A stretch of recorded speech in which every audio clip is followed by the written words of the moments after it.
I have no need to ever go to Myrtle Beach. Oh, okay. I'm just putting that out there. Get ready. They're going to be mad at you.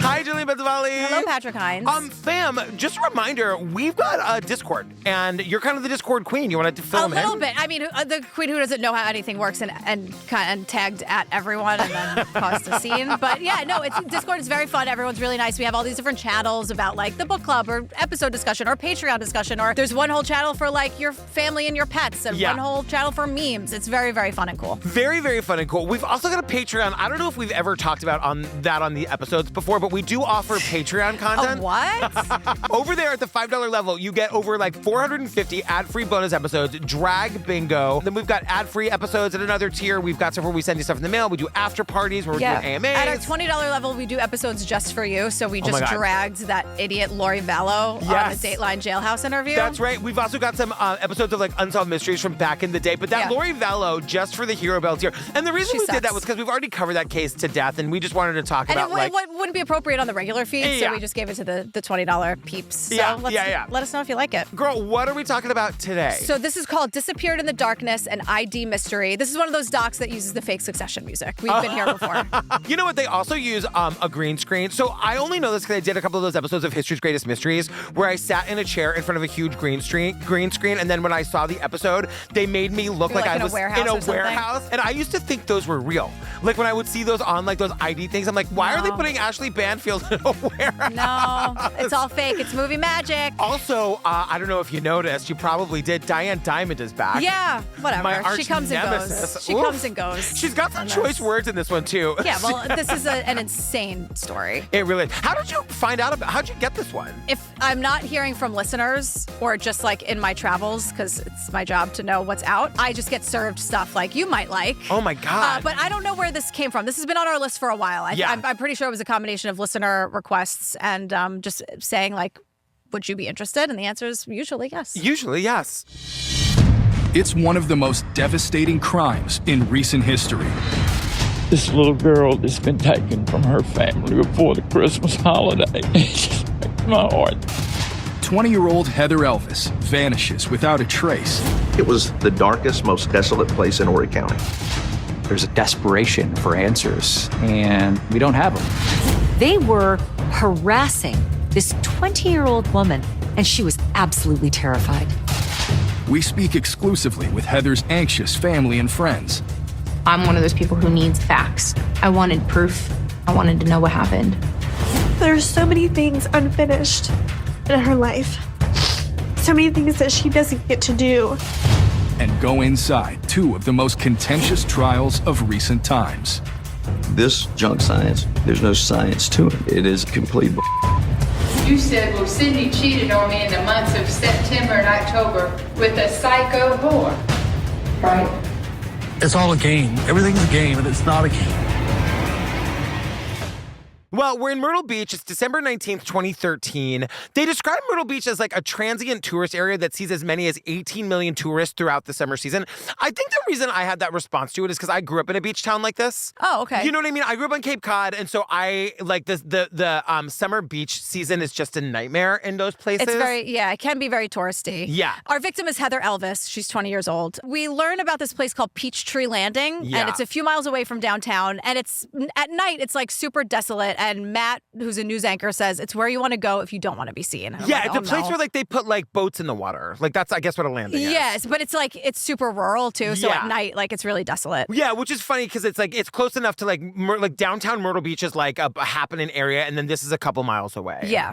So it's December 19th, 2013 at 9 o'clock. And Officer Kenneth Canterbury is called to the scene for a suspicious vehicle. So he gets there. He finds a green Dodge Intrepid that's like parked abnormally. It's like parked across a bunch of spaces. Yeah. And there's no other cars in the parking lot. And they said that by all accounts, the car's been there for a couple of days. Yeah, and there's like nothing broken. There's no blood. It's weird, but nothing dangerous that he could see. And he says that like it's not actually that uncommon. There are a lot of tourists, a lot of people passing through. It's like a weird car parked in a weird place. They're not going to 100 just yet. It's weird because the car's been there for a couple of days. And it's like they're acting as though somebody just forgot their car. As like somebody like just like parked their car and forgot that it was weirdly. there. Because to me, it's like, well, okay, we're at a boat landing. So it could be somebody who like went on a kayaking trip and desperately needs your help downriver. Yeah. I think they could be a little bit closer to 100 than they are. I guess so.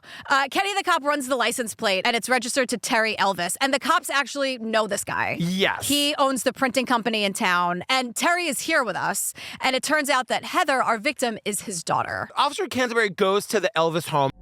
He comes to the house. I think the first thing he said was, "Are you missing a car?" And I look in the driveway. I said, "No." And he said, "Green Intrepid." I said, "That's Heather's car." Wait, what? That's Heather's car. Yeah, so it takes them too long to tell us this because I couldn't understand, does Heather live at home? Does she talk to her family very often? Heather does not live at home. She's young. She's I think she's 20. She doesn't live with her parents, and it seems like they don't talk every day, which is totally fine. Lord knows I don't talk to my parents every single day. But they didn't know that the car would have been there for several days. So it's like Heather could have been missing for days and nobody knew. Yeah, and also she'd moved out, but she still had a room at home, which I love. So she was there a lot. And so Terry, her father, and the cop go to check out the car, and the inside of the car is a mess. Like lots of papers, actual receipts, real actual receipts. I will never hear the word receipts again without hearing you say receipts. Receipts. I said receipts once by mistake, and I heard it. And you heard it. Out. No, you called yourself out on it. And it's so many listeners were like, thank God you did, because it would have pissed me off all day if you didn't call yourself out. And I was like, whoa. Well, I have two things to say about this. Aaron, our social media guy, who is the best, made the funniest TikTok because it's like you hearing your I'm looking up that gif of doing the math. I can't imagine a person would imagine the word is actually receipts, but I did go to high school with a girl who's I'm still very good friends with who insisted that the word was pronounced licorice. Oh, we're not doing this. We're not doing this. And she would not take the note. Licorice is what she, yeah. People who say caramel. Hi, Kate. I know you listen. People who say caramel, what's with you ignoring that second A? It's caramel. It is caramel, right? It's how it's spelled. And I know I say things weird all the time, weird to you, but I don't, what's with the A? Are you just actively ignoring the A? Caramel. I guess so. Yeah, it's caramel corn. It's like the crayon people. Are you just ignoring the Y-O-N at the end of crayon? I will say Daisy, let's color with your crayons. But I do think it's a region. It sounds stupid, but I think it's a regional thing. So they pop the trunk, expecting the worst, and all they see is just a bunch of stuff. It's just a mess. Do you remember how the dad described how full the trunk was? You couldn't have put a cheeseburger in there. It was so full of stuff. You can't even put a cheeseburger in it. I was like, what? You couldn't even put a cheeseburger in there if you tried. Yeah. And I was like, whoa. I've never heard that, but I like it. I'm into that a lot. Yeah, but how full is it? Could you get a cheeseburger in there if you needed to? Definitely not a deluxe. Definitely not a deluxe. I love this guy. I'm on his side. It was a weird way of saying the trunk was full. Loved it. You know? I loved it. Everyone's like, okay, there's no real evidence of foul play, but also where is Heather? So we're not really getting any good news here because where is Heather? Yeah, and there's nothing in her wallet isn't there, her keys aren't there, her phone isn't there. And what makes me crazy is that the cop is just well, nothing to see here, Dad. Why don't you drive the car home? And they're like, no, because we just saw Heather a few days ago. Everything was fine. The Christmas tree was going up. Heather was in good spirits. She was excited. She was high on life. So what happened? It just made me crazy that they to me, the car was a crime scene. And I was like, please don't just get in there and put your hands all over the steering wheel. I know. You know what I mean? Yeah. But that's what they do. So we meet Debbie Elvis, who's Heather's mom, and she said that they tried calling Heather, but her phone was off or dead and going straight to voicemail. And Debbie's here to tell us. That was really unusual. It just went straight to voicemail her phone was off, and she never, ever let her phone die. She would panic if it got down to 30%. It was an extension of her body. If she got down to 30%, she was in a panic. So the fact that her phone is dead and it's going straight to voicemail is a major red flag. Yeah. And Ashley Banfield is here. I love her to remind us for the 10 millionth time that there was no reason for Heather to get up and leave. And it's you guys, this almost never happens. And don't but or well actually me. Has it happened in the history of the world? Sure. But 3 times. But for us to constantly explain why someone wouldn't skip town is exhausting. More often than not. Also, if they're going to skip town, I would think they would take their car. Right. Am I wrong? And their fucking phone. She didn't get in that kayak and paddle out to the ocean. Of course she didn't just leave town. Right. It's not you, Ashley. I'm yelling at the thing. It's not you. Ashley is on your side. Like Ashley Banfield has been on. Do you know that they solved Jack the Ripper, and that Ashley Banfield has been on a mission to like make people know? I feel like no one is talking about it. Oh no! And what they did was there was a cloak that was found next to one of the final victims that was like it was recently 10 years ago purchased by a historian. A historian had it tested for DNA that then they genealogically traced back to the person who was always the prime suspect. Who was it? I can't think of his name now, of course, because I didn't plan to talk about it. But like they solved Jack the Ripper and no one's talking about it. Ashley Banfield is talking about it on her TikTok every single day. Oh my God, I gotta get Mish. into this. Yeah. Oh my God, I had no idea. Yeah. So right now, like, yes, this is very confusing, but has a crime been committed? Like, yes. Yeah. How many times do we have to go through this? Yeah. So Heather's parents tell us more about her. She was due in July, but she came early, which I thought was very sweet. Her brother Chris is 10 years older than her, and Heather and her sister Morgan are 4 years apart. And Morgan is here with us. Morgan, I think, needs to be a poet. Like the way that she speaks. I in my notes, I asked her, but in my notes, I said, Morgan, are you a writer? Like, I love how she talks about Heather. So she tells us. Can I just say, too, that that's a 14-year spread of children? So, like, that means that's, I know that that's probably not that uncommon, but that just seems crazy to me. Yeah, I've heard it most common. I'm not generalizing, but I've heard it most common because this is what my husband's experience is that he has half siblings who are the difference in years is really big for his half siblings. Yeah. But it's like you have a 14-year-old and a new baby. Like that's like a 13-year-old and you're pregnant. Like that just sounds wild to me. And Mike says like, oh, my sister, where I'm not saying like half is less than. I've gotten in trouble for that too as an identifier. You know they love you. They're not out to get you. I promise. They do love you. I don't think I'm just saying like I'm not saying anything bad. Anyway, Heather, back to Heather. This is about Heather. Heather loved to draw. She loved to paint. She loved colors. She loved to sing, but not for anyone. Like she doesn't want to get on stage. But Morgan would listen to Heather like sing to herself in the morning. It's so sweet. And Heather didn't know. Like Morgan would like sit downstairs and listen to her like sister upstairs singing in the bathroom. It's so, she says she was big in any room she went into. If you could sum her up in a color, it'd be yellow. If you could sum her up in a flower, it'd be a field.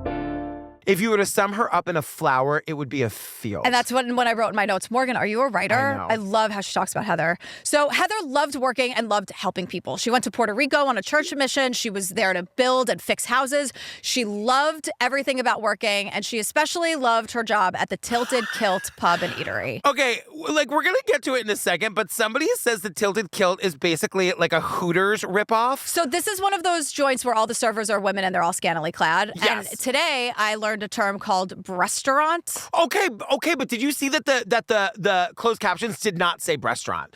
I was like, did she say restaurant? I do, because the closed caption says that she said restaurant, but I'm with you. She said restaurant. Yeah, well, I have the Wikipedia screenshot. Oh, it's like a real thing? Yeah, it's a restaurant that, here's what it says per Wikipedia. It's a restaurant that requires female waiting staff to be dressed skimpily. The term dates from early 90s after Hooters opened in the United States. The format has been adopted by other restaurants, including the Tilted Kilt Pub and Eatery. So this is like a chain. Oh. Twin Peaks, like fucking punch yourself in the face. No. Oh, God. Bikinis, Sports Bar and Grill, Redneck Heaven. Okay. And Bombshells Bar and Grill. These restaurants often use sexual double entendre brand name, no shit. They may also be themed. The restaurants may offer perks for customers such as alcoholic drinks and flirty servers. So this is like Hooters, but they're wearing kilts and very scantily clad. The one thing I will say about Hooters is I've never met a person who has worked at a Hooters who didn't love working at Hooters. Okay. Like, you know what I mean? No, that's great. Wait, do you have opinions? I think the whole thing can be very ridiculous. I mean, if Daisy came home and was like, I want to work at Hooters, I would have a big problem with think if you're treated well there, great. But I think I don't know why we should be normalizing like taking your entire family and kids to like teach young kids to be sexualizing women and girls at such a young age and such a normal, like, here are the delicious wings and like here's the flirty. And you're right, it's pitched as a family restaurant. Right, which is why they want to be like, no, like no harm here. It's a family restaurant. And I'm like, I don't really know.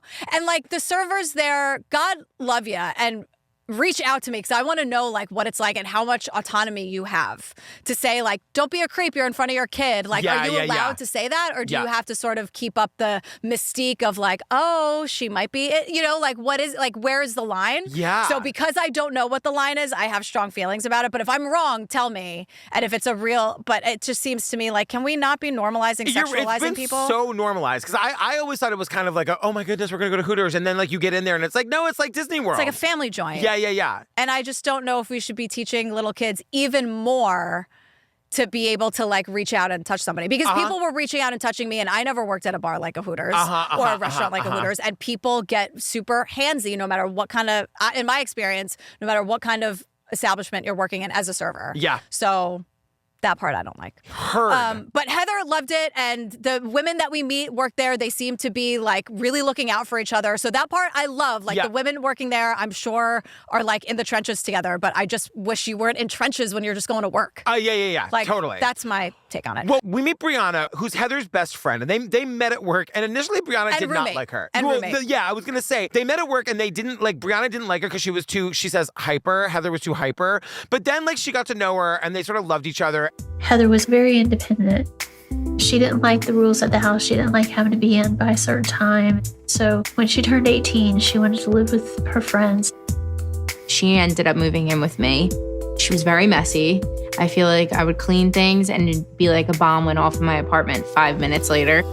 I loved her. The girl was messy. Yeah. And I felt very seen by Heather. Yeah. And Heather's also super busy because she is working at this Tilted Kilt place, but she also has her cosmetology license. Yes. And because she was such an artist, she was really great at her cosmetology license or studying that because she was an artist and she loved color. So her mom explains that she was really good at like picking out the right colors for people for your hair and your makeup. And she could like look at you and be like, she could see like the canvas. God, what a gift. And we learned that on the day that she went missing, she went on an interview to be a makeup artist at a local salon, and she was like nailing it. She just got a job. Yeah. She just got a job. So tell me once again how like she just like ran off into the night. Like without her car. Like she 2 days kayaked before off into the Christmas. night. Give me a break. So 2 days before Heather's car is found, Heather tells her mom that she's going on a date with some new guy. And that's all she said. So it's 9:00 that night. And this is how you know Heather and her parents are in touch often. Yeah. Because Heather sends a picture to her parents and she's driving this, quote, new guy's truck. And she's like, proud of me? I can drive a stick shift. She's happy. She's checking in with her parents. She has a big smile on her face. And this is the last time her family hears from Heather. And immediately I'm like, who the hell is this guy? I want to talk to him. Exactly. Bring him in. I want to talk to him. Exactly. I mean, this has got to be the guy, right? So we find out one of Heather's friends gives the cop this guy's name. His name is Steven Scalardi. He's 22 years old. He works as a line cook at a restaurant called The Wicked Tuna. He went to high school with Heather, but they didn't really know each other, but he thought she was cute. So he reached out to her on social media and they set up this date. That driving date was like their first date. He picks her up that night. They go to eat dinner at a place called Banditos in downtown Myrtle Beach. It was a Mexican restaurant. After dinner, Steven takes her to Inlet Square Mall to teach her to drive his manual transmission truck. My friend Corey Schneibel took me on a date and taught me how to drive a stick shift. It's a very cute, flirty, datey thing to do in the suburbs. It feels like very beach towny too, because I remember going to like the beach parking lot. It's very like, and then like both your hands are on the stick shift. Like I get it. It can be very cute and very like butterflies. Yeah. It's adorable. So after that, they go back to Steven's mom's house where he was living. Because remember, they're all young. They're like 20 years old. Yeah. They watch a movie. He drives her home. She invites him over for what someone describes as a look-see tour. Basically, like you want to come in for a while, but they just make out and then he leaves and goes home. Like, couldn't be more wholesome and cute, all things considered, Totally. right? I mean, unless he's the fucking killer. Right, which he's not. He's not. But his mother... I was trying to give a little suspense, No, GP. I know, sorry. We're too early. They know it's not the killer. It's like when you're watching SVU and you see someone famous in the opening credits. Yeah. And then we get our first suspect and you're like, well, it can't be him because Eric McCormick was in the credits. So Eric McCormick is definitely the killer. Has Will been a killer on SVU? Yeah, sorry, everyone. Oh, my God. Spoilers, but... like, there was one episode with Kathy Griffin and Sutton Foster. It was a bananas episode. I know. There's one with Deborah Messing, too. No way. I hated that episode. Really? She's like a host of a Chris Hansen To Catch a Predator thing. And like, it's all taken very seriously. It's taken way too seriously. Okay. And sure, her character sucks. And then I hated that Deborah episode. Messing. Sorry. The best celebrity guest star on SVU to date. I mean, Robin Williams obviously is amazing. He plays the guy who does remember Don't Pick Up the Phone, where he's like calling people, because Robin Williams can do all these voices. So he's How did they get Robin Williams? I mean, Sweeps Week, I guess. I don't know. Yeah. But I think one of my favorites, which I don't see talked about enough, is Jennifer Love Hewitt. I was like clenching my heart and crying. She was excellent. I think she won the Emmy for it. No way. I mean, Mike and I were riveted. I'm like, bring her back. Like it was a really heavy lift. She's a victim. Sorry, no spoilers, but like she's a victim of stalking and like repeated attacks. Oh my God. So like she's tense all the time, and like she and Olivia are working together to like get this guy, and it's like Mariska Hargitay and Jennifer Love Hewitt, and it's like a really powerful episode. I think it's actually called Stalked, but go watch it. But like trigger warning, it's hard. It's a hard watch. Even for SVU, like it's NBC, what can they show? Yeah. But she was excellent. Holy shit. The end. Thank you for coming to my TED Talk. So this guy's mother... Oh, girl, we did. We did it. This guy's mother confirms all of this. And I'm like, that's great, but I got to tell you, mom alibis... Yeah, fuck that. I don't care. Nope. But he didn't do it, but like whenever it's like, but his mom said he was home, I'm sure she did. Yeah, they go through all of his stuff. He's cleared. He's not the guy, but you're like, wait a second. Like, her car was literally found like 4 hours later. How could he not be the guy? Right. You know? And he was a new guy. No one really knew him, but they did have this really great, perfect first date. Yes. Which is very sad. The cops now go search her apartment. The roommate is gone. It's the holidays, we should say. Her roommate, Brianna, is away. And the cops let themselves in and go look at the apartment. It's a bit in disarray, but not atypical maybe for a 20-year-old. Clothes kind of scattered about, a half-packed suitcase as well. And they find tissues scattered about. It's messy, and there's things all over the place, but there's no signs of struggle. There's no signs of a crime. There's nothing really kind of out of the ordinary. The place is a disaster. Yeah, clothes everywhere. Did you see that shot of the counter that had like 40 booze bottles on it? I know. I was like, very college. Oh my God, yeah, totally. And Brianna's home in New Jersey. It's all for vodka, Christmas. by the way. I was like, guys, we can do better. Smart. No. Oh, okay, no, or not. Smart. Or you nailed it. Vodka can go with anything. I guess that's true. It goes with anything. Yeah. Try it.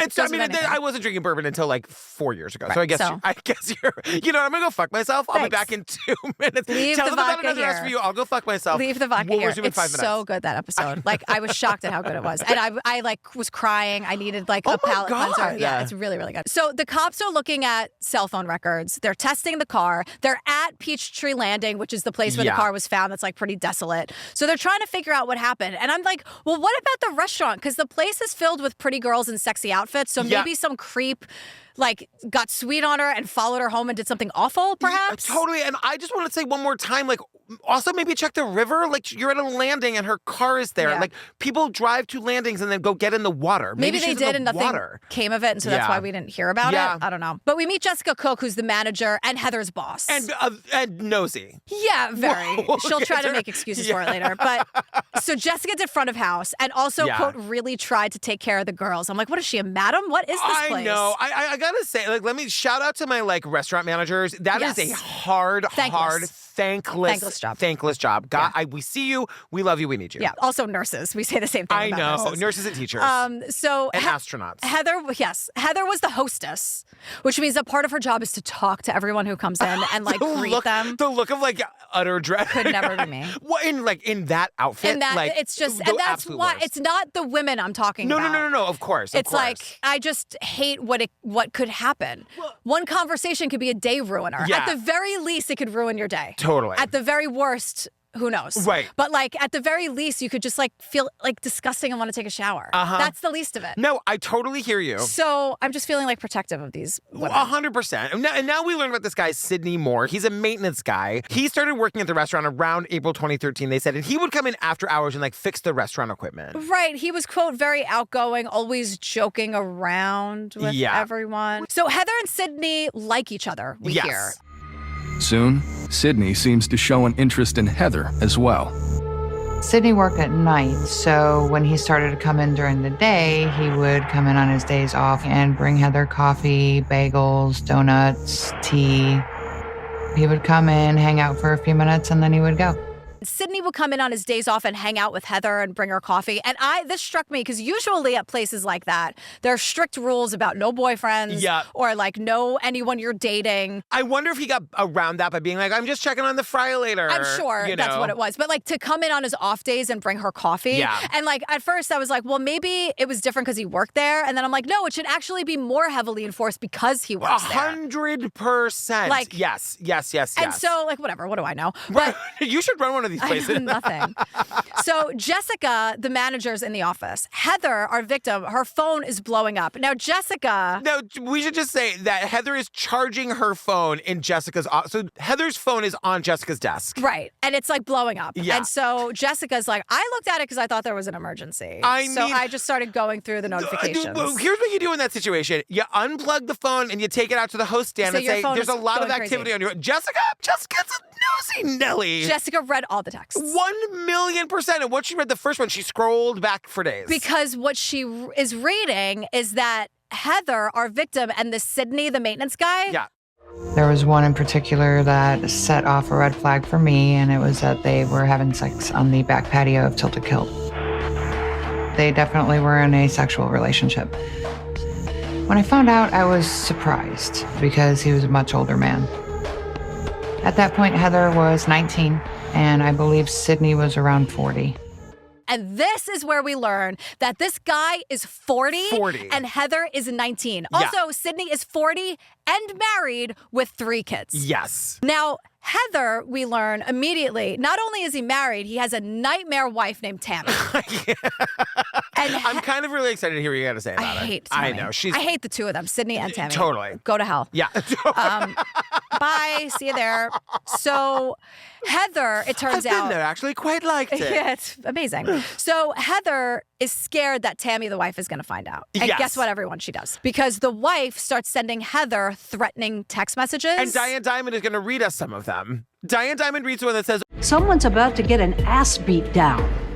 Someone's about to get an ass beat down. Get ready to meet the missus. I know. So this 40-year-old woman finds out that her husband is cheating on her with a 19-year-old, and in her infinite wisdom decides to viciously attack the 19-year-old. Like, rather than taking it out on her husband. Which she does, don't worry. Yeah. Yeah. In a way. She's definitely a piece of work, but this is insane. But what she also does is she's sending photos, like sexual photos of Tammy and Sidney having sex. So the wife is sending sexual photos of the guy that Heather's having sex with, who happens to be her husband, like Sidney, like going down on Tammy. Tammy is so sick. She wants him to be sleeping with a 19-year-old so she can terrorize her. That's what she wants. It's part fun of the for her. game for her. Yeah. So Heather gets she sees all these texts, but that's why her phone's blowing up. Just Right. to put it all together. The phone's blowing up because this woman is harassing 19-year-old Heather. Yeah. So Heather, But God then, bless her. after scrolling through all the messages, Jessica just hands the phone to Heather. I know. Does nothing about it.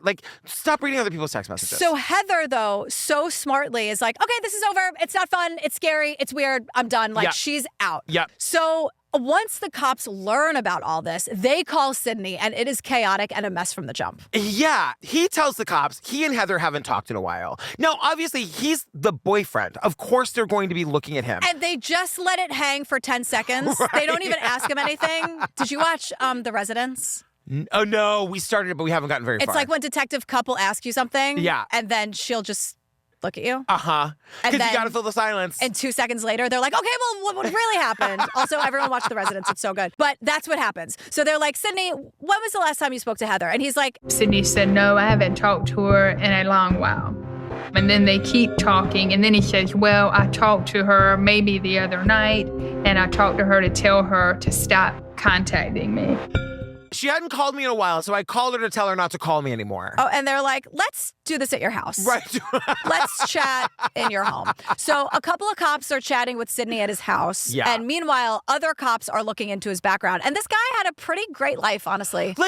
What I don't understand is where the money comes from. Because we learned that this guy, we'll get his backstory. So he's born in 1976. They say he comes from a good family. In 1997, he moved to Myrtle Beach to find work. He works as a maintenance guy at the local restaurants, right? Yeah, okay. He meets Tammy at one of the restaurants. They quickly get married and have 3 kids. Tammy is quietly described as controlling. Well, the minute he meets Tammy, he never sees the rest of his family again. Right. She runs the show. She's controlling in a nightmare. And apparently this guy is such a catch. Yeah. Tammy has bad judgment all across the board. She makes him cut himself off from his family. Who he had been very close with. We learned that they live in some big compound at the end of some road. We see pictures of it. This house is huge. We also find out they're Disney adults. They're going to Disney with their children so often they have to homeschool them because of their Disney travel schedule. Where's the money coming from? I don't know. How are I don't they know doing what this? she does. She works in restaurants. That's where they met. Oh, well, I mean, whatever. maybe she does something now, but like they seem to have like an endless supply of money. Yeah. But the thing about this house, it is huge. Yeah. There's a lot of property and it's at a dead end of the road. It's really secluded. So one way in, one way out. Just remember that for later. Yes. You guys, they go to Disney so often they have to homeschool their kids. Like, okay. So we hear the conversation. Disney's not that fun. I'm going to just say it. It's not that fun. Why? I haven't been. I've been once. I went when once. I think maybe 12. Once when I was in college, like my sister, they live nearby, so they go all the time. You wait in line all day long, unless you're going to spend $500 in that fast pass or whatever. It's 100 degrees no matter what. You're with your kid who just like it sounds like a nightmare to me. Yeah. And there are people who build their entire lives around it. And I'm not judging you. If you love it, love it. I'm not trying to yuck your yum. But like, I don't think I'm ever going. And I don't think I'm ever taking Daisy. Yeah. I mean, I think I've been twice. Once when I was little and then once in high school with like a friend. Yeah. And we had fun because it's just like me and my parents. You know, it's like, it's not that. And you're incredibly patient. Yeah, I was a good kid. I'm much less patient now than I was when I was a kid. It'd be tough to go to Disney with you now, I think. Yeah, because I'd just be like, I'm not doing what are we it. doing here? I'm not. What? I have to nurse a $22 drink that's melted in 2 seconds. No, like, it to just kind of get doesn't- through it. If I ever book a sitcom, which I have no desire, I'm not angling to do that, but if I ever book a sitcom and become famous enough to get one of those Disney handlers where you like go in the back way and you don't have to wait in line, you do the whole thing in 2 hours, then I'll go. That's when I'm going to Disney. It feels like there are just 10 different ways to cut the line. So I at this know. point, it's like, are you really cutting the line? Because now the second truly. line has to be just as bad as the first. It just sounds like a nightmare. It sounds like a nightmare to me. It sounds like a lot. Yeah. So we hear the conversation with Sidney and the cops because it's on the dash cam. So we can't see it, but we can hear it. And Sidney says, well, I used to date Heather, but I broke it off because she was just way too obsessed with me. But then a couple of weeks after we broke up, I called her to tell her not to call me, even though she hadn't been calling Now, me. we know that's not true because Right. Heather broke up with him a month and a half ago after getting sexually explicit texts from his wife. And Exactly. she's like, I'm out. Like, Yes. I love that Heather was like, nope, vibes are off. Like, I'm done. I'm a very smart, artistic, cool 20-year-old with my whole life ahead With of me. a I don't need sister this who shit. speaks poetry. I don't need you. Like, I don't need this shit. Yeah. It was like, it's so obvious that Heather was kind of just like around Sidney because he was there. Yes. You know, like Heather Yeah. wasn't like head over heels for this guy. Right. And I just love that Heather's the adult in the room. Bye. So Sidney says, yeah, I spoke to her the day she went missing, but it was only to tell her to stop contacting me. So it's Yeah. like, you broke up a month and a half ago, and the one time you call her is the day she goes missing. Now, do you want to tell them his alibi for why he definitely didn't see her the night she went missing? Just stay with me because I'm going to say a lot of words. And I'm going to say it all at once, and then we can dissect it. Okay. His alibi is... He says that he was asleep during that time and he was handcuffed to the bedpost by his wife. This was punishment for his affair with Heather, and only his wife had the key. He was handcuffed to his bed by his wife, Tammy, as punishment for the affair. And she's the only one with the key. So there's no way he could have done anything bad. No, handcuffed to the bed. So now we get another voice of reason, Brianna, the roommate and best friend. Yes. And she also spoke to Heather the day she went missing because Brianna was with her family in New Jersey. Right. So remember, they live together. So Brianna tells us that Heather called her at 1:44 in the morning, hysterical, saying that Sidney told her he had left Tammy and wanted to be with her, but she didn't know what to do because she was afraid of Tammy. She's hysterical. If she wanted this to happen and knew it was a good idea, she would not be sobbing on the phone with her best friend. So she's saying, like, I'm alone, help me. I'm hating this. Yes, right, exactly. The call saying, I left my wife, I want to be with you, was not good news to Heather. No. Or anyone. So Brianna's like, girl, no, this is a bad idea. Just like take a deep breath, have some water, go to sleep. We'll talk about it in the morning. Yes. Like, you're going to be okay. But like, don't, whatever you do, like, don't go meet this guy. This is your gut is right. Yes, like, no. Yes. And like, of course, like she's just told the story to the cops and the cops are like, right, that idiot that we didn't believe told us he was handcuffed to a bed all night. And now this like reliable witness is saying no at 1:44 in the morning. He's like trying to get Heather back to come and meet him. Right. But Sidney also says that he did speak to Heather the night she went missing. So he says it was to tell her to leave him alone. Right. The BFF says otherwise. Yes. So this phone call that we're talking about, this 1:44 a.m. phone call with Sidney saying, I'm leaving my wife for you, it came from a gas station payphone at 1:30 in the morning. And we have surveillance footage of Sidney at the payphone. But Sidney doesn't know that we know any of this. Which means that he was definitely not handcuffed to the bed. No. And so they bring him in for questioning. He doesn't know that they know that call came from a payphone and that they've got him on tape making the call from a payphone. So they haul him down to the station situation to lock him into a story so that they can then dismantle it and arrest him. This is where you would shine. Right. This is where you'd be great at this. Knowing exactly what the truth is, this would be awesome. This would be so fun to do with a fucking dingbat bozo like Sidney. Totally. Because now his story is, this is story number 3, 4, I can't keep track. Yeah. His story now. We're trying to repair our marriage. Okay. When we were at Broadway, we had sex in the parking lot. Okay. That's the graphic part I was talking about. Okay. And then when we went to Conway, we had sex in a different parking lot. He and his wife were driving around town having sex in multiple parking lots as an attempt to repair their marriage. And they're like grocery store parking lots. And so why did you lie about the handcuffs? Right. Like, what are you talking about? This is all happening, by the way, in the back of his pickup truck, this black F-150, if that means anything to you. Yeah. So Sidney explains to the cops that the phone call with Heather, he's calling her in the middle of having sex with his wife at all these parking lots to repair their marriage. 2 seconds ago, he was handcuffed, but now he's repairing his marriage by way of parking lot sex. Yes. And he takes a break to call Heather to be like, you need to stop calling me. Right. So he calls her. Yes. This is what Sidney's saying. He calls Heather mid-parking lot sex. And Heather's like, I'm so glad you called. And then starts begging him to come see her. And then he's like, no, I told you I'm fixing my marriage now. If you'll excuse me, there's a parking lot I need to go have sex in. I said good day. And then Sidney's like, well, I called Heather one more time and I definitely didn't use a payphone. Definitely didn't. And they're like... He's like, do they even still have payphones? That's so weird. Right. And then they're like, okay, well, that's interesting because we do have a video of somebody making a call from a payphone at a gas station on 10th Street. Are you sure that wasn't you? He's like, yeah, that definitely wasn't me. And they go, are you sure? And he goes, well, maybe. And okay, he well, goes, yeah. He goes, can we start over? Because you're right. I did call Heather from a payphone. And I'm like, this guy is the best. It's like they never have a plan. They never, he just did whatever Tammy told him to do. That's exactly, And he didn't have a plan. He didn't think he'd be the one called downtown or whatever. Well, he is, and he's walking into every single trap being set for him. And you know, to be serious for a second, this is where I start to think about Tammy and Sydney's 3 kids. Because I'm like, all I can think about now. Imagine her for a mother, too. Well, right. I mean, so now maybe if they're both going to go to jail for the rest of their lives, these kids are going to get, I just start to think oh my God, did they both do this to Heather? Not only the tragedy of Heather's lost life, probably, but also the 3 kids that are about to lose both of their parents. Right. It makes me crazy. And if any of them are boys and are dating a girlfriend, run. Yeah. Because Tammy's going to make your life miserable. Yes. Or kill you. Yeah. Like, she's a nightmare. Sidney gives his statement and walks out a free man because as of right now, using a payphone isn't a crime. Yes. Maybe one day it will be. Who knows? But currently it's not. Fingers crossed. So they go to Sidney's house to just because they're actively investigating him. They know he's lying. They're like, well, the payphone thing isn't illegal, but something at the house has to be. We'll get him on something. But they don't have a search warrant. So they took some pictures knowing they would have to come back. The whole time they're looking around, she sticks to them like glue. She tells them what they can and can't look at. They actually did ask to look inside the truck in the F-150, but she said she didn't have the keys to the truck, which was odd.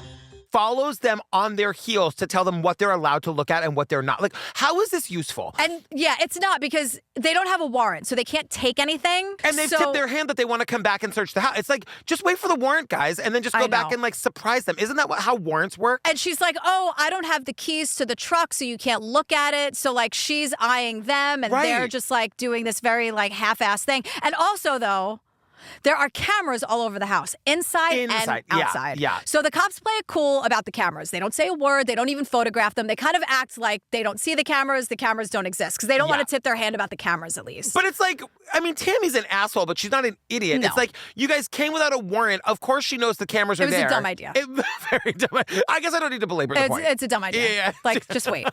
So I guess what they wanted to do, though, was see what would change between then and the warrant. I guess. If they were going to do something. Because they're probably thinking they're going to get rid of stuff anyway. Right. So let's get eyes on the house and take photographs. So then when they do change things, we can get them on that. But maybe what we should work on is making the warrant process faster. You know what I mean? Look. I know. Okay. I don't have time. Too many things. You're very busy. You're very busy. So it's December 23rd, and they come back with a search warrant. I'm ruining Christmas. It's just ugh. And the cameras that were all over the house are now different. It's an entirely new system. So even though they didn't let on that they saw the cameras, of course, Tammy knew that they saw the cameras, and they swapped them all out. But the cops are saying, if you've got a system that is going to show your vehicle there and you there on the 17th and 18th, that is the strongest alibi available. To tear out that alibi and destroy that alibi and replace that alibi means you don't want people to see what was on that camera system from the 17th and 18th. Why would you destroy your best alibi? Exactly. The alibi is the cameras are there, timestamped. I was here all night long, handcuffed to my bed. What the fuck? And like, what's the explanation for why you swapped out the cameras, girl? Like, but also, I thought your alibi was you were having sex all over town at all the parking lots. yeah, and the husband was handcuffed to the bed. So what is it? It's like, okay, Right. so if you were there innocently watching TV with your 3 kids safely at home, then Right. like, what's the problem? Because it's not an alibi, it's proof. That's exactly. the thing. Right. So the story has blown up. It's all over the news. Everyone in town is looking for Heather. By the way, Brianna like gets evicted because the news is all over her apartment. I was like, that's not legal, Brianna. And I know that you're young and that you probably didn't know you could fight that. But I'm like, there's either more to that story or that landlord should be sitting in prison. Yeah, absolutely. There are T-shirts being made and posters and flyers. There's press everywhere. But now we take a hard left turn off a cliff because Tammy decides to tell Facebook about the affair. This woman is fucking crazy. I mean... And like mean and cruel. So she goes, well, it's like, what's on your mind on Facebook? Mm-hmm. What's on your mind? Well, Sidney cheated on me in the months of September and October. I'm sorry to say these words about Heather. These are Tammy's words. They're not mine. Yeah. They're really fucking vile. Yeah. She says, cheating on me in the months of September and October with a psycho whore who has since went missing. And now her crazy daddy is threatening to kill my children. Like, that is just not true, Tammy. And it's also how I know I know this is all a game to Tammy. I guess we've been doing this long enough that I know that like she just wants the attention. She doesn't care how it makes her look, but of course it only makes her look insanely guilty. And she goes on. She's like, I could care less seeing that I had a boyfriend of my own for the last couple of years. Right. Like, Tammy, I know. Are you all right? The answer is no. The answer is, and like, you know what? Get those kids away from, like, this is terrible. Right. And like, whatever. I had a boyfriend. I don't care. She's slut-shaming Heather, accuses Heather's family of threatening her children, which I assure you never Did not happened. happen. Yeah. Like, she's missing. She's missing. What kind of person are you? I know. And even with this, they don't have enough to arrest anybody. Like, how can you, like, how can you write that about a missing person? I know, because the people who do things like that are not human. You know what I mean? She's not human. She's not human. So meanwhile, the cops can't find anything. There's no body. There's no evidence of a crime, technically. There isn't enough to charge Sidney and or Tammy with anything until the cell phone information comes through. And then we get a bombshell. The phone records then show at around 3:38, she reaches out to Sidney. Only now the phone indicates she's at Peachtree Landing. But at 3:42, the phone goes dead. The phone is no longer talking to any of the towers. Just for the order of events, Sidney called her. She got hysterical. She called her best friend, got off the phone with her best friend, mulled over best friend's advice, and then against her better judgment, she called Sidney back at 3:38 a.m., tells him she's going to the tree landing where her car was found, and then at 3:42, her phone goes dead. Her phone is dead, right? So finally, though, in addition to all this, a woman calls in with a tip. Yes. And she says, well, look, because remember, they live in that big compound that's on a dead end. One way in, one way out. So this woman calls, I love her wherever she is. Yeah. She's like, based on where I live and where the Moorers live, their last name is Moorer, we didn't say that, where the Moorers live and where Peachtree Landing is, if that son of a bitch drove to Peachtree Landing, my cameras would have him on video because there's one way to get there. And she knows about this, obviously, because she'd been paying attention to the news, and it's all over the news. That's how she knows to call the cops. And it's all over Facebook because Tammy's going viral with her insane, fucking, ridiculously mean bullshit statement. So we get the video from her camera. Right. And there's a car going to and from Peachtree Landing at 3:30 a.m. when Heather is there. So they time it, like the car heading towards Peachtree. Now, it's dark out and you can't really see the car, though they say it looks like the Ford F-150 truck, but it's going from where Sidney and Tammy live to the direction of Peachtree Landing. And it would time out that this car would get to Peachtree Landing at the time that Heather's phone went dead. Right. And again, this it's Sidney, you guys. It's Sidney, yes. And Tammy. Yeah. But this dead end thing is great for us. Yes. Because it's like, oh, where were you going? There's only one direction you can go. Like, right. It's February 21st, so now 2 months later, there's another search warrant. They go to Sidney and Tammy's house, and the place is rancid. Now, it wasn't like this a month ago or whenever it was that they went without the warrant the first time. There's moldy potatoes and rotten meat and garbage all over the kitchen. The kids' rooms are covered in trash. The backyard is full of animal droppings. The place is a wreck. That's when we collected the bulk of the evidence. The computers, several shotguns, and a handgun. They take the computers, several shotguns, a handgun, and the pickup truck. Yeah. 3 days later, Sidney and Tammy are both arrested. They're charged with the kidnapping and murder of Heather Elvis. And this is when Heather's family and friends are like, wait, what? Yes. Murder? Yes. Like, that means the cops have something the family doesn't know about. And this is where Morgan says, she's like, was just talking about how sad she is. And that, like, the Morgan, idea. Heather's sister? Yes. And talking about, like, how sad this is, that something like this could happen to somebody that she loves. And she goes, I'm not naive to what happens in the world, but the world opened up that day and it swallowed me whole. I mean, she's got to be a writer. She's got to be a writer. So these two idiots, cruel, evil people, are going to be tried separately. Yes. But the guy is going first. And we learned that Sidney hires some high-powered defense attorney. Once again, where is this money coming I don't from? know. Is there, I mean, maybe there's family money There's or got to something? be. I mean, that compound was probably passed down to one of them. I guess. So many trips to Disney World, they got to homeschool the kids. I know.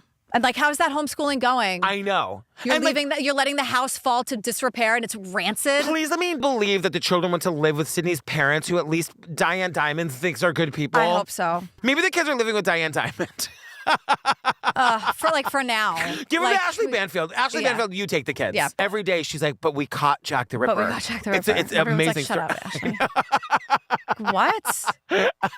But we learn about this like high profile lawyer. He's folksy, and Yeah. everyone's like, he doesn't do the big razzle dazzle. You know what? Folksy is also razzle dazzle. Oh, Everything totally. is theater. Yeah. Like even being soft spoken and folksy in a courtroom, it's all theater. So I don't want to hear Yes, it. we need everything as theater merch. That's true. Social media is a major part of this narrative because people are choosing sides. I'm like, what side? There's one side. That's what I have the exact same note. Because what's happening is Sidney and Tammy's friends are friending on Facebook Heather's family and friends. It's like a targeted harassment campaign. And I'm just thinking, how does this serve their case? I don't know. How They're is this insane people. illegal? And how are they not getting reprimanded in court for it's just insane. And this was the early days of Facebook and social media, so people didn't really know what to do, I guess. Like that aside, Yeah. I don't really care about because what Sidney and Tammy are doing, them and their friends are targeting and harassing Heather's friends and family, specifically to say horrible things about Heather. Right. This is a missing person. You're about to be on trial for her murder. Right. Like, what the fuck is wrong with and you? it's like, what's the theory, Tammy? Like, what? Like, give me an alternate theory. We know that your husband was the last person to speak to her, and then her phone goes dead. Like, and you keep running your mouth on Facebook with these big rants about how you had a Right. boyfriend anyway, so you don't care. So, like, where do you think she is? And we're gonna hear her say eventually that she's like, I think she's in hiding. What are you talking about? No, she's out of her mind. Yeah. And also, on top of all of this, someone tries to kill Heather's dad. This is the wildest aside that gets 30 seconds of this documentary. Heather's dad is out taking out the trash. Just as I go to back it up, I hear pop, pop, pop, pop, and I felt the vibration in a trash can. Where I was standing was where the bullets would have hit because I had just backed the can up. Shoots like 4 times at Heather's dad, takes off into the night, and the cops are like, we really can't help you with this. Yeah, and we really don't know who that miraculously, was. like, Terry's fine, thank God, but, like, what is going on? Like, Tammy and Sidney got one of their trashy friends to try to kill this poor guy. And first of all, I mean, all of it is so crazy. The fact that this doesn't get 10 minutes in the documentary is like, what's the investigation into the attempted murder of Heather's father? There isn't any. It's crazy. It's crazy. And now Sidney is crying on the news about how he's the one being harassed. And I'm like, where's I this know. high-profile lawyer telling him to shut his stupid, ugly mouth? I know, and they're going to say eventually, like, you know, Sidney was never going to take the stand, but he's trying to get the public on his side. Oh my God, these and people even are our insane. girl, Ashley Banfield, is like, it's kind of working. Oh my God, shut up, everybody. You're not on his side. Like, side? I know, I There's know. one side. I know. It's Heather's side. I know. But now we get another massive blow. There's no actual evidence of murder. So the murder charges have been dropped. Explain this to me. Why were they charged before they went to see if there was any evidence? I really have never seen this. Because I think they thought these people are so insane. They have to be sloppy. I think they thought they were going to find something and they just didn't. And what's wild is that these idiots, these dingbats, if you will, Yeah. were smart enough to pull off the perfect murder. Barely. But you know what I mean? Like, people almost never get away with this. They dropped the murder. This whole thing made me insane. I'm just thinking about Heather's family. Like, can you just hold them for a minute while you go through the computers and see if there's anything there before you charge them? Yeah. And there's nothing on the computers, I think, because this wasn't planned out necessarily. Right. Yes. So, Yes. of course, there's nothing on the computers. Yeah. And you think these idiots know how to use a computer? Probably not. Probably not. Probably not. So- They're about as good at it as I am. I mean, so the murder charges dropped. The kidnapping kidnapping charge still stands. And they say even that is going to be difficult because we don't have a body. And this is the whole thing that just makes me crazy. As I'm like, I want any kind of justice for Heather, right? But it's like, so you're going to do the kidnap. Like, if I'm the jury and I know that you're only pursuing kidnapping, but she's not here, what are you saying? Like, if you can't prove a murder, how can you prove a kidnapping? The car. Yeah, The going back and forth, the harassment. And then what? I know, it's hard. Everyone's saying like this is an uphill battle. We're all on the same side here. Yeah. So it's June 20th, 2016, and the trial against the boyfriend, Sidney, Tammy's husband, whatever the fuck he is, piece of shit, Sidney's trial starts. This is 2.5 years after Heather has gone missing. Morgan, Heather's sister, tells this amazing story about going through the metal detector, entering the courthouse. And she's like, there's only one way in and one way out. And she said she was walking in and literally ran into Tammy. And we physically ran into each other. She absolutely froze. She gasped audibly. And she looked me in the eye and then she immediately looked away. She couldn't look at me because at the time I did still look almost identical to Heather. And I think it shook her. I really do. And it felt good. Tammy gasped. And punched her in the face? No, right? unfortunately. Because Morgan's a fucking grown-up. But Tammy gasped, and Morgan is like, it's because I look exactly like Heather. Yeah. And that was all the evidence that Morgan needed. Oh, yeah. You know? Yeah. So the prosecutors are set out to prove that Sidney lured Heather out of her home to an unsafe space, which is kidnapping. That's the same as kidnapping. That counts as kidnapping. And the defense lawyer thinks this is all bullshit. The state didn't give enough details about what happened. They're just trying to prove kidnapping. The explanation ends there, blah, blah, blah. Yeah. There's no crime scene, no body, no struggle, no DNA. And I'm like, there's probably a little bit of reasonable doubt on that jury right now. No question. If I'm on that jury, like, I'm definitely thinking, how are you, like, if you can prove kidnapping, I don't know. You know what I mean? The first person the prosecution calls is Jessica, the restaurant manager. Yeah. Snoopy nosy Jessica. Oh my God. But like, Jessica's got a story that is either a bombshell or a nothing burger. I can't really decide. So she testifies that in her opinion, Heather was, quote, most likely pregnant. Right. And the reason she thinks that is because Heather needed a bigger bra. Yes. She needed a bigger kilt. And Heather took a pregnancy test and there was an error on it. It was inconclusive. Right. And so Heather didn't want to take another one because, quote, she was in denial. Yeah. So we have no science. We just have in for lack of a better term, gossip.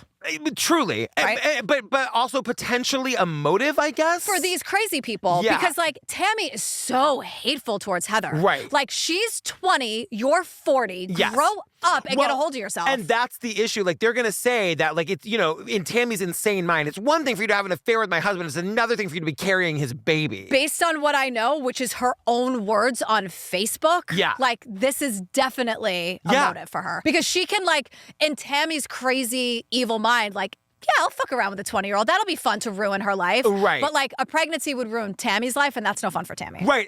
So the question is, was she pregnant or did Sidney think she was pregnant? We will get there. Right. So they also have a forensic video expert up there to prove that it's Sidney's pickup truck that's on camera. This is also either very interesting or a total nothing burger. Well, we're doing the dueling experts, which we do a lot, where it's one expert says definitively this, the other one says definitively that, and I don't know. Kind of what this expert does, and they're saying this is the first time this science, quote science, has been used. It's headlight spread analysis. So they take all different kinds of trucks and they bring it to that exact same spot at the exact same time of the morning, and they can say that no two trucks have the same headlight spread at that time. And then when they do the headlight spread from the surveillance video and they match it to the headlight spread from Sidney's truck, it matches in a way that it wouldn't match any other vehicle. So I'm like, that's either amazing or are we dealing with handwriting analysis? I can't tell. Well, the defense gets up there and rips the testimony apart. And you've testified that based on your experience that no two vehicles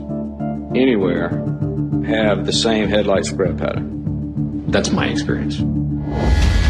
Basically, what you're telling me is this car's got a fingerprint. This spread pattern science, junk science, They're trying to say that cars have fingerprints, and I'm like, I'm on your side, defense attorney, a little bit here. Yeah, I would need more. Yeah. I still think they did it. I kind of don't need the car. No question. No question. But just like in an effort to get any kind of anything that's gonna like sway the jury. And this is why you need the razzle dazzle of the jury, because you can't. We saw this with OJ. You can't just say like, I'm sorry, quote, boring science facts, because everyone's just gonna want to go home. Yes. You have to. It is theater. You have to give them a little bit. If the glove don't fit. Oh, I can't even talk about OJ. I know. If the headline, I would the best thing about OJ is that he's dead. Isn't that great? I know, totally. He's dead. And that is really great news. It's great news. Amelia Bethia is state law enforcement, and she's a witness because we have more video. And this is, I think, the one piece of concrete evidence we get in this case. Right. So when they first spoke to Sidney, he said he went to Walmart. Fine, whatever. Like he admitted going to Walmart that night. We have the video. Yeah. And we see him at Walmart. But this is where we see that he bought a pregnancy test. So to me, this is definitive that at the very least, he thinks she might be pregnant. And that's a motive. At 1:21 a.m., he buys the pregnancy test in cash. Yes. At 1:33 a.m., he calls Heather from a payphone. Now remember, that's the call that Heather then calls best friend Brianna hysterical about. Which maybe Brianna wasn't telling us everything in the phone call, which is totally fine. It's between her and Heather. Yeah. That's completely fine. But maybe Heather was so upset because she might be the pregnancy test. Yes. That would make me hysterical. I mean, to me, just the idea. I mean, in this context, I wasn't making a joke. Like, if you're Heather, like, oh my God, you just want to get away from this guy, and now you have to deal with this. Right. And like Sidney's on the news now saying that he bought the pregnancy test for his wife. Where is his lawyer? I know. This is coming out in his trial. Why is he on the news crying and explaining away what is going on? And this is where Jack the Ripper Banfield is like, he's trying to get the public on his side and it's working. Oh my God. I know, it's crazy. But if I'm on the jury, all I'm going to say, if I'm on the jury, the fact that he bought a pregnancy test, at least to me, tells me that he at least thought she could be pregnant. And that's motive. There's a lot more here than just, him cheating. Yes. This story goes a little And if you're deeper. looking for some piece of concrete evidence to latch onto, for me, this would be enough. Right. So Nancy, the prosecutor, is here. She has had it. Oh my God. And in her closing arguments, she reminds everyone that this is about Heather. Yes. And she lays it all out. She said, here's the theory from the prosecution. Nancy says, Heather thinks she's pregnant. Sidney buys a pregnancy test. Sidney calls Heather from a payphone. We see Sidney's car drive to Peachtree Landing. Yes. Heather is at the landing alone in the dark. She's upset. She's calling him over and over again. No answer. The pickup truck is seen on camera going home, and Heather is never seen again. Right. Who else could have done this? And remember, everyone, we're just talking about kidnapping. Right. The charge isn't murder right now. So kidnapping, to me, open and shut. And the kidnapping is the luring of her to the area where whatever happened to her happened. So now the defense gets up there, and this whole thing is Tammy's fault, the wife. Yes. We start blaming Tammy. Which is a shock to everybody because everyone is like... Nobody was expecting this little turn. They, up until now, had operated as a unit. Sidney and Tammy, they were operating on that same page. And then this. And that might be a great defense strategy, right? Blame the other guy. Sidney's defense team is throwing his wife under the bus. And somebody goes, I don't think that's going to go great at home. No, it's not. And they deserve each other in hell. So, and because what they're saying is, yeah, his truck was there, but how do you know Sidney was driving it? Right. Like, Tammy has more of a motive than Sidney. Fair question. So there you go. Plus, Sidney doesn't have a record we're supposed to care about, and Tammy was the one harassing Heather. Like, haven't you read the Facebook post? Tammy really violently hates Heather. So there's another reasonable doubt if you're hearing that on the jury. It's like, oh, Tammy does hate her. Well, right, because like it goes to the jury, bada bing, bada boom. It's a hung jury. Like they can't convict him even on the kidnapping charge. So while they work on a retrial for him, yeah, Tammy's up next, and we have her trial now. And they're saying that like with Tammy's trial, they don't even have as much as they had on Sidney, and Sidney's trial ended in a mistrial. And Heather's poor family is going through it because we have this first trial, and then there's a mistrial. They know a retrial is coming, and now the trial of this evil woman who's been talking shit about them and Heather for 5 years. Like these people just set out to make this family's life miserable, and they did it. And Chris Helms is one of the prosecutors, and he's like, I know this is all circumstantial evidence, but you know what? That's okay. Yeah. And he says, circumstances don't change. So the fact that it's Sidney's truck on the video, that won't change. Right. The call records, that won't change. And he makes it all about the affair, and that's what Tammy's motive. Because remember, this is Tammy's trial. Yes. So Tammy hated the affair and the humiliation, but it was the pregnancy that pushed her over the edge. Yeah, and we get this other witness, this guy, Jacob Melton, who testifies that Sidney got a tattoo of Tammy's name across his stomach, which we had to see, and I had to throw up. But we are told that he was forced by Tammy to get the tattoo as a punishment for the affair. Like, what? Well, that tattoo is certainly a punishment. Absolutely. I'll say that. It's just like, what kind of fucked up relationship do these two people have? They're trash. They're total trash. They're insane and they're trash. She loves to punish him. He loves being punished by her. What is going on? And then it's like, if you want to have that fucked up dynamic, leave the Heathers of the world out of it. Totally. She's 20 years old. She's an artist. She has her whole life ahead of her. Keep her out of it.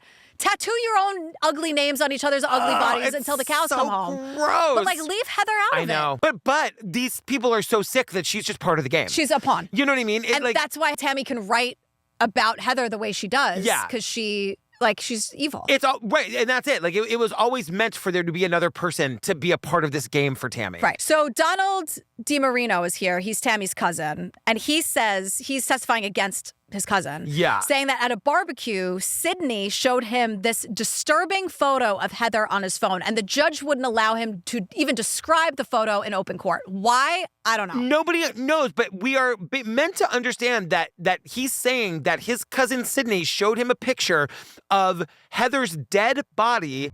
We asked, well, did Sidney say anything? And at that time he said, yeah. He told me he took the picture as proof that he had done what they had agreed to do. I did what I said I would do. Because he can't describe the photo, but the cousin says, in this photo, Heather was not able to talk. She was not able to walk. And they ask him, after seeing that, did you expect anyone to hear from Heather Elvis ever again? He says, no. No. So when they're like, okay, why does this horrifying photo even exist? He says to prove to Tammy that Sidney did, quote, what they had agreed to do. Yeah. Now, this photo, to be fair, I'm just saying what we learned, the photo was never recovered from anyone's phones or anyone's computers. Right. So no one's ever seen it. He's just saying it was there. And then on cross-examination, this guy he just falls apart. He falls apart. They catch him in a bunch of they play audio of this guy telling his mother that the photo doesn't even exist. Yeah. And he's caught lying to his mom, but he was on the stand testifying that he never lied to his mom. It's just a mess. He's twitching. All his credibility is shot. So Tammy takes the stand. And now suddenly she wants justice for Heather. I mean, since fucking when? The Tammy on the stand of it all, I was like, as she was walking up there, I was like, what is this going to be? What is this going to be? You know, it's so unfair. The cops botched the case. This has ruined her life. She hasn't been to Disney World in a really long time, you guys. She hasn't been able to homeschool her children. Poor Tammy. But now the prosecution gets up. So when the defense is up there, it's all like a sob story. I want justice. Oh my God. Now the prosecution gets in there and Nancy is going to cross-examine her. So she changes her whole attitude. And this is when the real Tammy comes out. And I'm like, girl, they can see you. And this is what, and Nancy skillfully gets her there. Because I was like, you're going to get mad Tammy, right? And we get mad Tammy. She's mad Tammy immediately. Because Nancy's introduces herself or whatever. And Tammy goes, yeah, I know who you are. You've been making my life miserable. Oh, hey, can I ask you some questions? Ma'am, you are on the stand. And the judge is like, that's not how I know. And it's like, how do you... all of this counts. Right, exactly. We see you. We saw you put on a fake face. I want justice for Heather 2 seconds ago. We are seeing the judge is watching all of this. It all counts. And so is the jury. The jury, everyone hates you. Nancy's like, girl, whatever. Let's go through the horrifying Facebook post, shall we? Where you disparage a victim and make false accusations against her family. Yes. The bitch is in hiding is a direct quote from one of Tammy's posts talking about Heather. Then Tammy calls Nancy by her first name. I was just being a jerk at the time, I guess, Nancy. That's all I can say. Have we ever met outside of this courtroom? I don't think so. Okay. Just didn't know when we got on a first name basis. So I'm just wondering when we got on a first name basis. Now Nancy is out for blood. And out come the text messages. Tammy is texting some kid saying, when do you turn 19? And gross things I'm not going to say. Yeah. Tammy's like, look, Nance, I'll admit, it looks bad. But I'm not sitting here judging you for your sex life and calling you a murderer. I mean, a kidnapper. And everyone's like, I mean, it's just unreal. Did everyone hear that? I know. She's not on trial for murder. She's on trial for kidnapping. And what do you mean? What a slip of the tongue. I know. Tammy. Also cute Tim Curry and Clue. What do you mean? Murder. So Nancy, the prosecutor, gives her summation. And in one final blow to Tammy, she invokes Disney. Oh, my God. And compares Heather to Snow White. Yes. And Tammy's the evil queen. The evil queen. Mirror, mirror on the wall, who's the fairest of them all, which Nancy actually says in court. You know Tammy's seething. I haven't been to Epcot in 3 weeks. The jury goes off to deliberate. It takes them 3 hours to come back.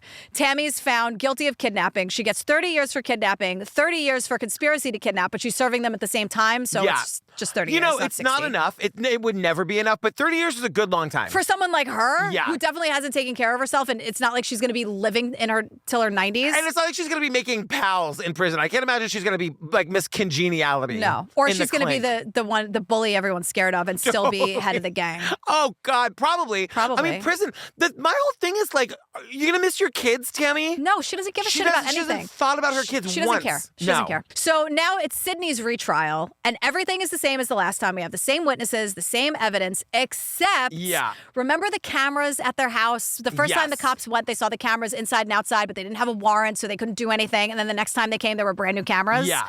The cops got footage from the new system, and they get something very valuable. 2 days after Heather disappeared, there's a video of Sidney and Tammy and their in-laws deep cleaning the truck. Deep cleaning. Scrubbing for hours. And then about 30 minutes into them cleaning the truck, Sidney starts a burn pile over in the side yard and starts burning some of the rags that they're cleaning with. to burn the rags they used on the side of the house. And everyone's like, rags are reusable? That's the whole point? Like, and even if you weren't going to reuse them, you would just throw them out. You wouldn't burn them. Because they're evidence. Exactly. So this is kind of all the jury needs, in addition to what they already had, because it was basically the same case, except we have this great new footage. Yeah. So he was found guilty. It took 90 minutes for them to come back. And I'm like, thank God. Same charges as Tammy, kidnapping, conspiracy to kidnap, and obstruction of justice. Yeah. So he gets 30 years. And everyone's ending being like, I'm really thrilled they're in prison, but where is Heather? Where is Heather? We and still don't know. They're maintaining their innocence, so it's not like they're like. It's not. Just tell them. I know. I mean, you can. This get is where something Keith for it. Morrison could do another sweet flying fuck moment because that's when he said it. Yeah. When we were talking about the Lori Vallow thing for the $20 patrons, I was like, I wanted Keith to do that with her, and then it hit me in real time where it's like, no, he needed information about where the body was in the sweet flying fuck moment. Yeah. So Lori Vallow's not going to ever tell him anything. Like Totally. Keith was really trying to get information. Keith, I know. I'm sorry. I'm sure you're busy, but like, if anyone could get it out of them, maybe he could. Hey, I just my brain is just turning over and over in my head. Like, there's no trace of what they did with her. No trace. I know, but they for sure did something. Yes. And it's like, it's heartbreaking because we just keep saying she was an artist. She was like a beautiful soul. Everyone loved her. Her sister, I think, is such an amazing representative of her. And just like, it's so sad. It's like, just keep the Heathers of the world out of your fucked up shit. Yes. And don't have kids. Yeah. Leave them out of it too. Oh my God, girl, we did Disappeared in the Darkness. An ID mystery. Oh my God. It was nice to get the gang back together. It was good to see Diane Dimond. It was good to see Ashley Banks. Yeah, Diane, like, they work so hard to give good ID. They really, they articulate. They're real. Everyone is back to trying to get that intro, outro to the Everyone commercial comes line. prepared. Everyone comes prepared. Editors on point. Yeah. Fam, join the Discord if you want to hang out with us more and you're not going to the Facebook, or do both of them. Do both. Join us on the Patreon. Over 450 full ad-free bonus episodes to download a bitch the second you sign up. You can go to listen to that Lori Vallow thing on the Hero Bell tier. It's wild over there. What are we doing next, girl? Oh, God. We're doing Devil on Trial on Netflix, where they try to say that someone was possessed by the devil, and that's why he committed a gruesome murder. Oh, we got one of these. It's been a minute. It's been a minute. It's on Netflix. All right. It's insane. Okay. So buckle up, everybody. All right, fam. Stay tuned for the trailer for that, and we love you. Yeah, we love you. We'll see you next time. All right, bye. Bye.